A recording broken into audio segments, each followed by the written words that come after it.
Okay, so we have Tom Weko, my colleague here at George Washington University, joined by Mairéad, who is joining us from Dublin City University. Um, Mairéad, you will I pronounce your full name for us, hopefully at some point.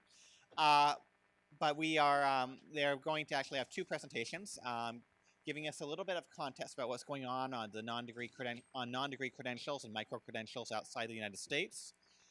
We have this kind of title of "Same Questions, Different Answers," which we felt was fitting, given that we really do see we see in our research a lot of universal themes around the types of questions around quality and value that are being asked around the world, but different ways of getting to those answers. Um, we're going to go, by the way, we are going to go straight through without any sort of break to Mhichíl Stevens. We'll be talking about the Futures Project in about half an hour from now. So we're going to try to make up a little bit of time so that I think everybody is aware that, we are standing between you and the reception in hopefully about an hour. So hopefully we can keep moving through. So with that, I'll go ahead and hand off to Mairéad. Hello, lovely to be here. I think the next slide is yours. Next slide is yours.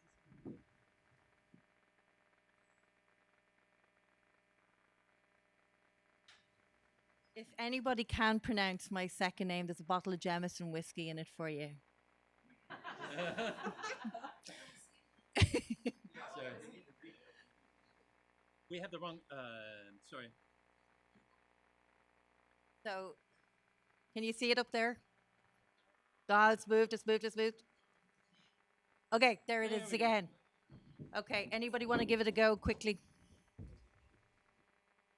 Anyone? Anyone? The whiskey. That's what I was going, come on, you should have been able to do it by now on some translate program. Okay, so it's a Gaelic name and it's Nick Gilla Mhichíl. So it's the MH that throws everybody out at the end. It goes to V. And because we have lots of people go, okay, Ireland and England are the same. We'll dispute that at another time. We did it for 800 years.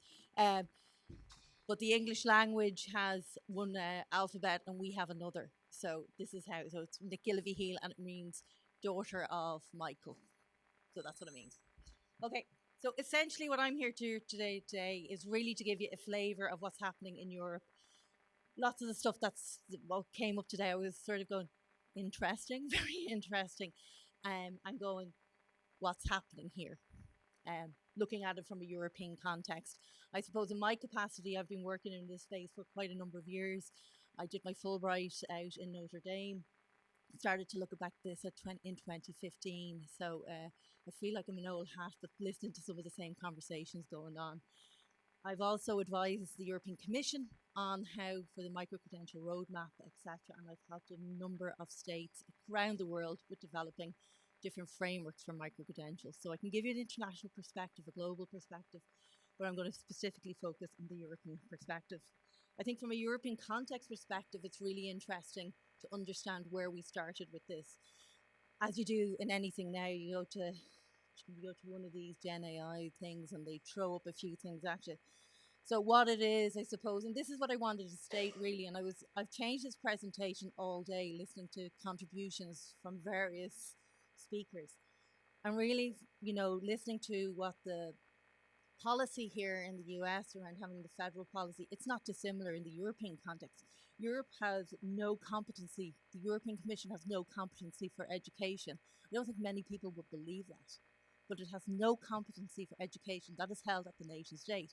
But yet you've seen a huge amount of steering, top-down steering happening by Europe to maneuver the member states into very particular positions.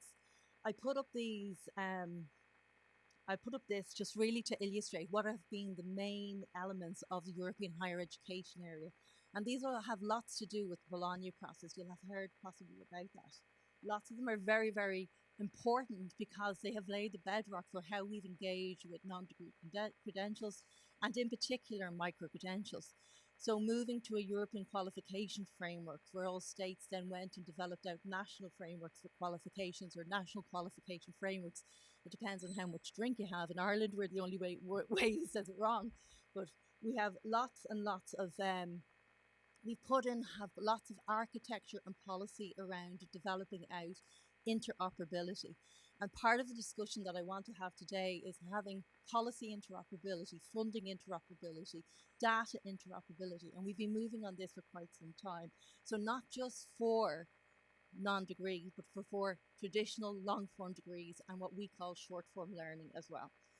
A lot of us would say that this is, old wine in new bottles.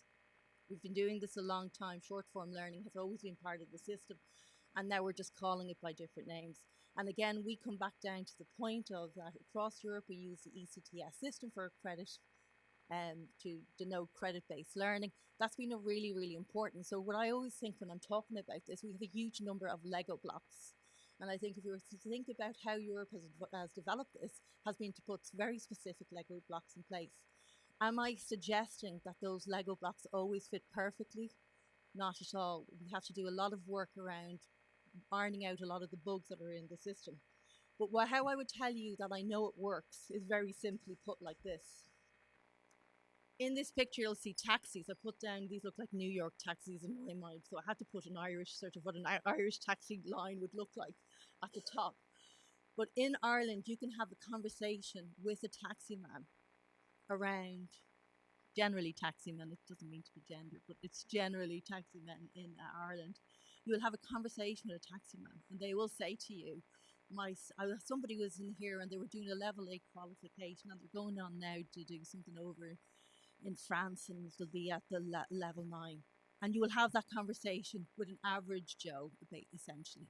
And so it's so ingrained in our system now that the ordinary individual, students at all levels, can talk to you about the qualification framework. They know how to advance up it, across it, etc. So they understand it. So it has become so ingrained within the system.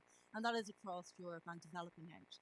So for us, really, for micro-credentials and other forms of credentials, what we've been trying to do is ensure that they have become part of that system and that they are not seen as what we call colloquially as yellow pack or a sideline. They have to be complementary.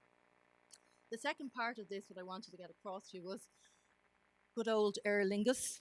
Okay, so essentially the Irish national operator sitting there yesterday, coming over on to Washington, leaving Dublin. And I do say I have a lot of jet lag, so if I do come across as incoherent, I'm really, really sorry. But I am, to me, it's 9 o'clock at night, and I possibly should not be doing things like this. So I was sitting down beside a lovely lady who was gone over to visit her sister, who's a nurse here in Washington, a Nigerian lady. She is approximately 26, 27. She saw what I was doing, and she said, "Oh, you're talking about this." And yeah, I just finished my higher certificate level 7 in Waterford Institute of Technology. I went on and I did this, and I did this credential. And she was able to speak about it. So, when you have one of those serendipitous moments where you go, so it's not just me trying to make it up. So this lady came to Ireland from Nigeria when she was 15 years of age, got into the system and was able to engage and become part of that system quite quickly. And I think it's a testament to how it is. I suppose from the perspective of Europe, there has been so many projects ongoing. And I heard an English voice there during one of the question times. And I've put it in because we do still think of our as the UK as part of the wider Europe cause. But essentially what you have is a huge amount of projects having gone across within Europe to look at very specific areas which are aligned with credentialing. And we're aligned to trying to see how we could get the Bologna tools, how we could stretch them to include and make sure that credentialing works. And those range from stacking of micro-credentials to develop out, I was listening to people here talking about credit accumulation. A lot of that we've worked through a lot of those policy areas and to see how they can work. All of it's around a student-centric approach, looking to support mobility, transparency, all of those principles that would be quite defined and quite normalised from a European higher education perspective. And it moves to. So really, this is very small and the old eyesight isn't so good. So really, from the outset, when we were looking to develop the European roadmap for micro-credentials, the emphasis was on complementarity. We wanted a complementarity between, we didn't want a system to develop with respect to micro-credentials which would be outside of the mainstreaming of the EHEA. And a huge amount of effort has gone into that. There's a huge top-down emphasis, but there's been a massive amount of bottom-up implementation across states within Europe. And I'm talking about states in Europe where there's varying degrees of massification of higher education. There's various degrees of immigration, there's various contexts. So again, similar to the US, and I think somebody spoke about that, the local context and understanding local employment. Europe is not a homogeneous entity. There's so much. So in Ireland, where you have massification of higher education, you'll go to Eastern Europe, some parts of Southern Europe, where you'll see that there isn't that. There's a huge amount of vocational education that is ingrained within the system in Germany, for instance, where it is seen as, you know, equivalent to attend a vocational education as it is to higher education. These are ingrained within our system. I think there's a huge agenda on public focus and active citizenship, and I'll talk about that some more later. And there's also one of the big issues that we're finding in Europe is really to get over this notion. We're speaking about it like, what is a credential? Does it have to be called this? What is a micro-credential? What is a digital badge? Well, actually, the fundamental question is around recognition. It's just simply a recognition question. When you get over it, it's just a recognition question. And we've attempted to do that in Europe. We've developed out the European learning model, etc. And we've done other things to try and support that, so that we have standardized systems. For me, a lot of this conversation reminds me, when you go back to, you know, the computing, who was going to win? Was it Betamax or videos or, you know, VHS, all of that? It's really about that type of a level. And it's not just data wars, it's also around different policy contexts. For us, employers are always part of the question. So for example, in my institution, you can't call something a micro-credential just because you want to call it a micro-credential. Can't do that. It has to go through a quality assurance process. It has to meet certain limits. So within that, and those limits are set about the type of engagement that you have had with an industry partner or a stakeholder, a societal stakeholder, third sector, whatever. But it has to have that. So we have very distinct characteristics about what we call and what we don't call micro-credentials, which I think is really, really important. And again, I suppose one of the major things that have developed in Europe is this notion of flexible learning pathways, where we're looking to, and I think there was a really good comment from somebody earlier on who's just sort of, she said, I think, I feel compelled to make this comment, she said.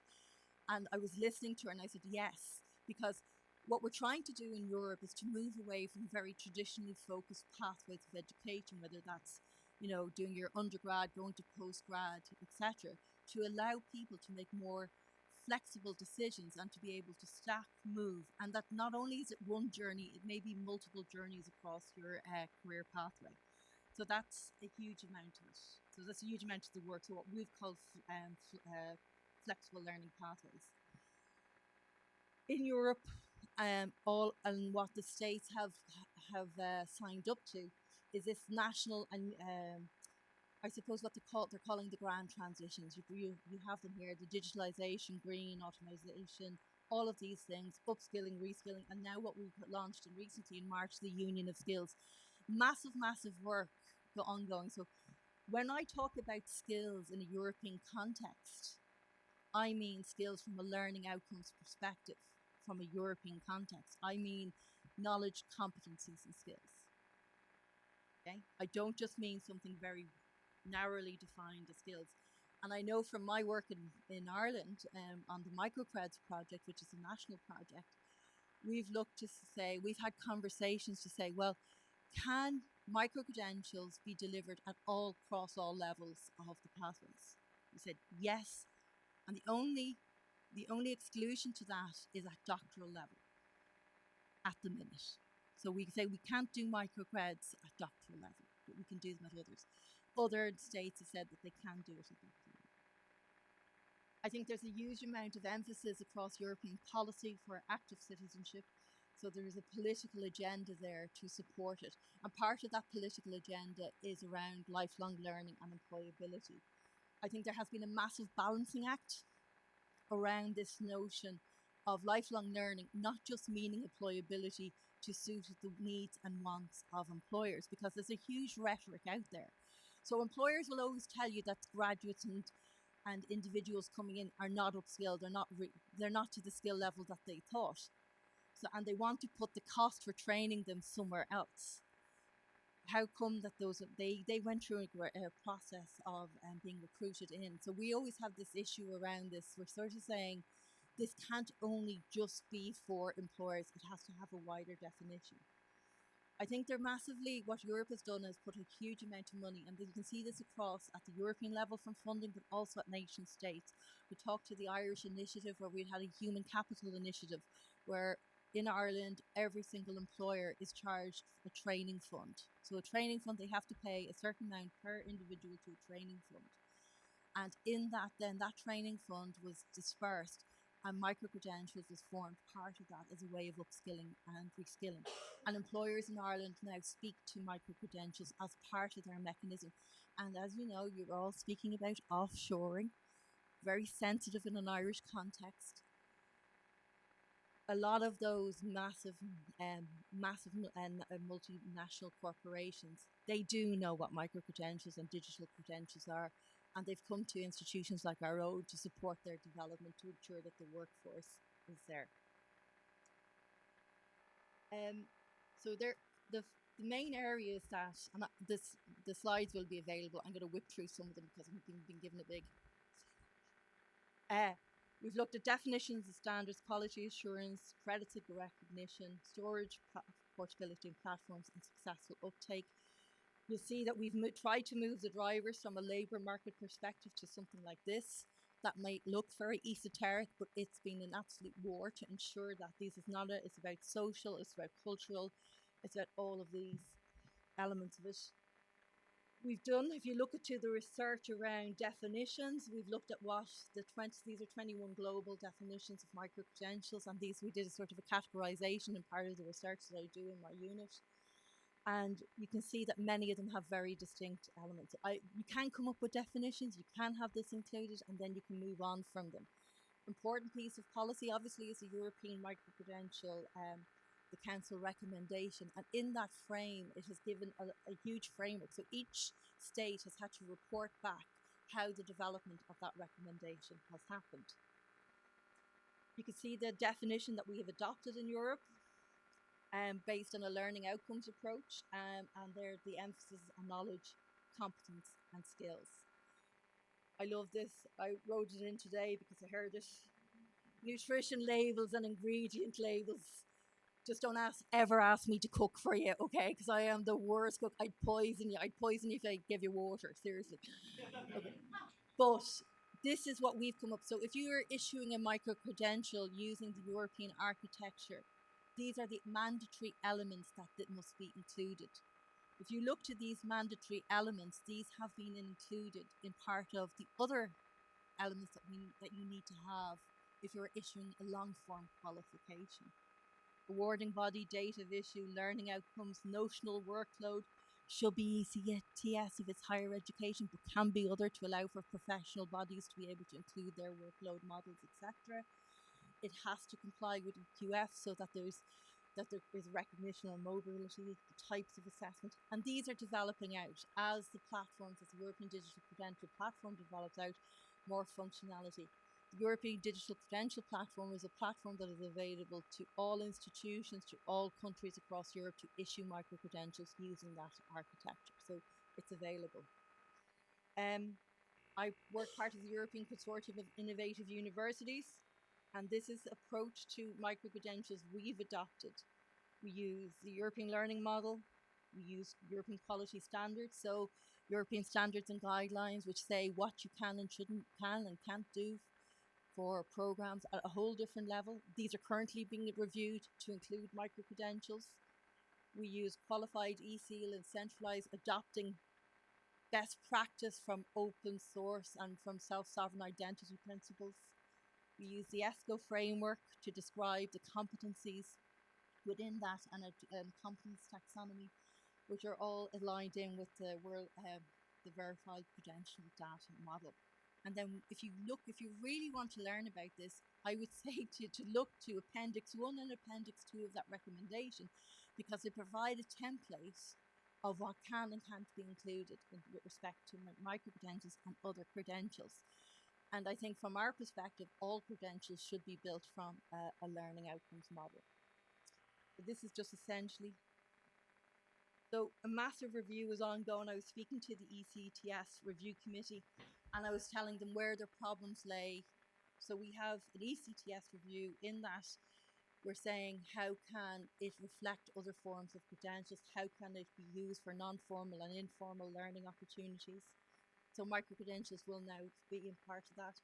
What other parts of the system that use ECTS, like Erasmus Plus for mobility for students, can be adapted? And then we're reviewing the standards and guidelines, etc. Huge amount of national implementation. And you'll have the slides. You can look to what's happening. I've given you 3 examples.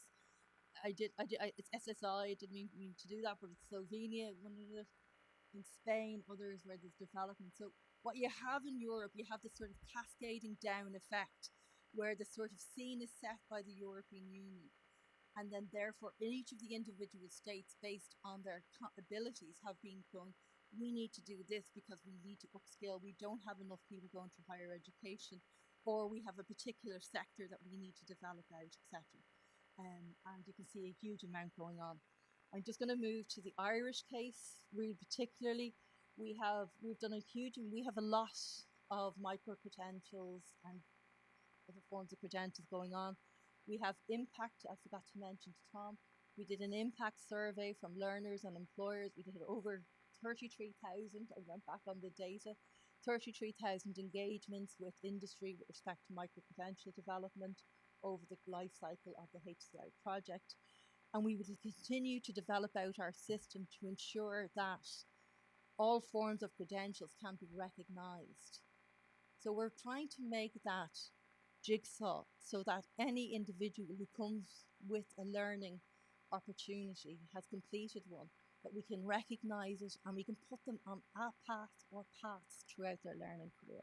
And I think that's been really, really a focus of what we're doing, and that's similar to what's happening in other places. I'm not going to go into institutional piece because I think Tom has to talk. So happy to talk afterwards, and if I'm plied with wine, I'll talk some more, and thank you very much. Thank you.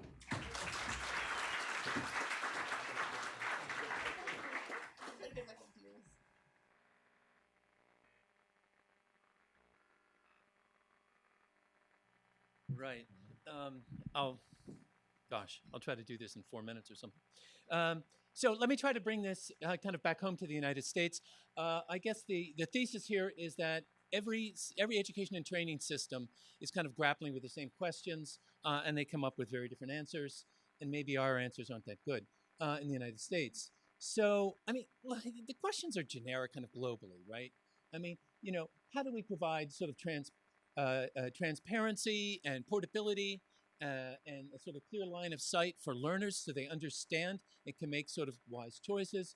How do we win the trust and recognition of non-degree credentials, both among academic institutions that we expect to receive them and among employers, right? How do we ensure the quality and the value of this learning that's taking place?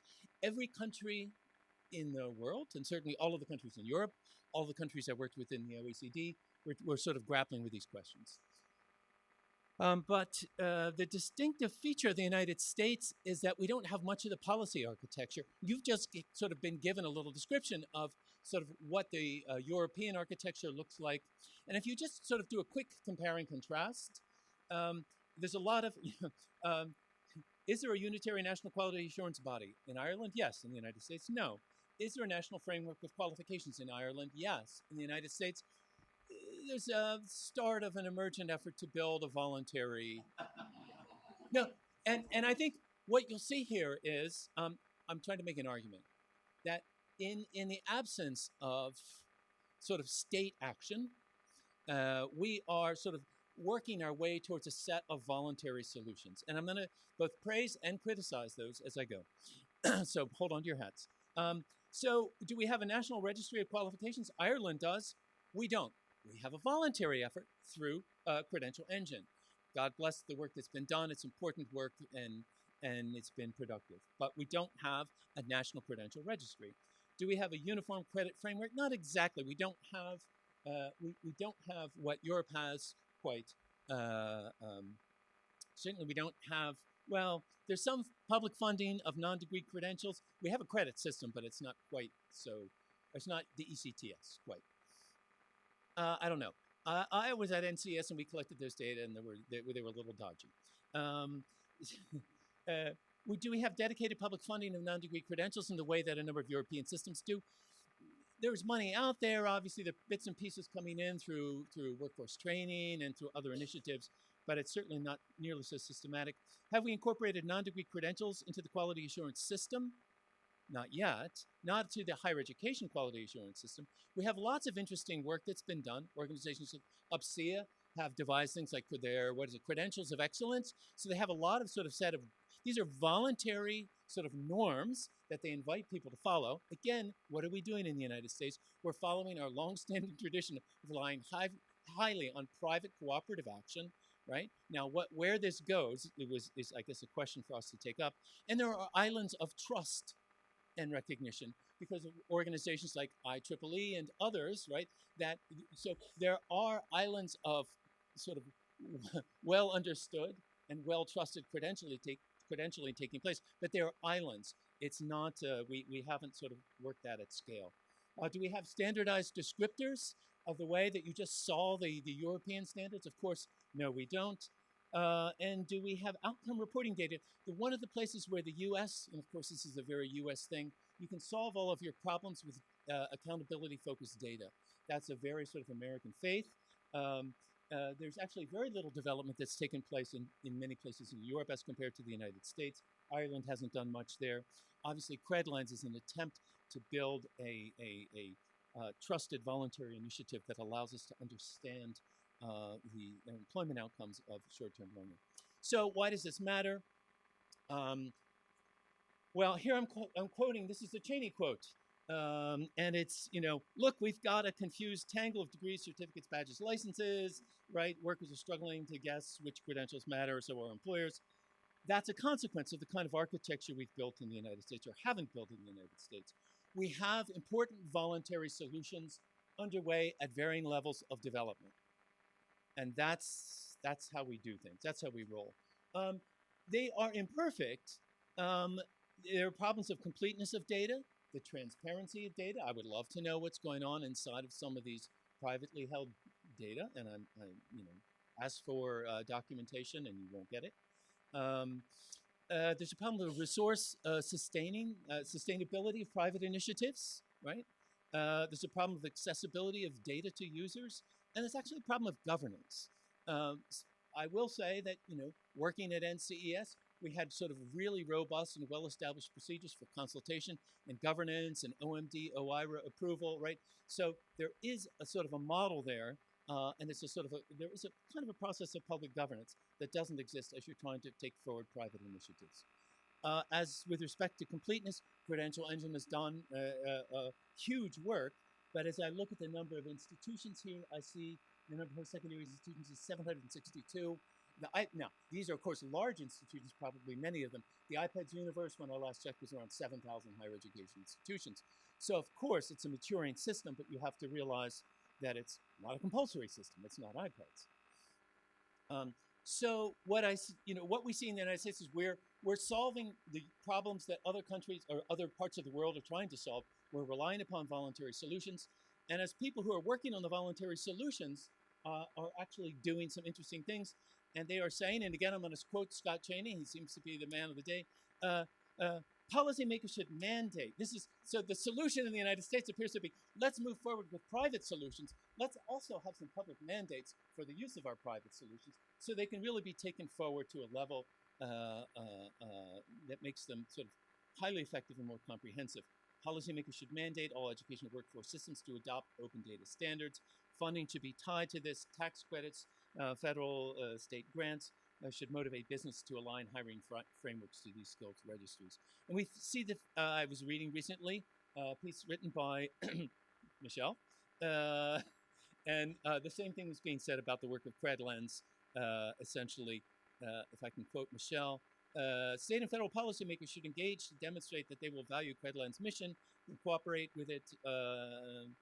Over time, their collaboration and support should increasingly emphasize public disclosure of credential attainment and outcomes. So there's an idea that we need sort of private initiative to commence, and then it needs to be backed eventually with some kind of public mandate.